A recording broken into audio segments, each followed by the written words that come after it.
রাজু বর্মন তোমার কি হয়? রাজু বর্মন তোমার কি হয়? কি হয় তোমার? রাজু বর্মন তোমার কি হয়?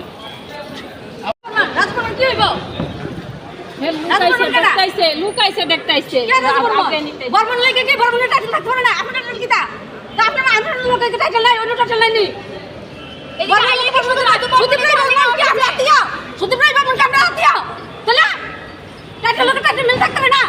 আপনারা কোন জায়গা থেকে এসেছেন? আমরা এসে বিশালগড় থেকে। এতগুলি পুলিশ থাকতে এতগুলি টিএসও থাকতে কেমনে তুই কথা গেলে হাত উঠে আপনাদের কয়জনকে মারধর করা হয়েছে? আমার উপর দেখেন বসে থেকে এই যে তারা 3 ছেলে আসছিল 3 জনের উপরে হের উপর করতে এই হের উপর করতে এটি কথা নেই রে এত বয়স্ক লোক আমরা কোন করে ঝগড়া করতাম না নি বর্মন লাগে বর্মন থাকতে দিলে কোনো অসুবিধা আছে নি শাস্তি হয় ওর ফাঁসি চাই আমরা আজকে ওকে ধরা হয়েছে আমরা কি করব ছেলে একটু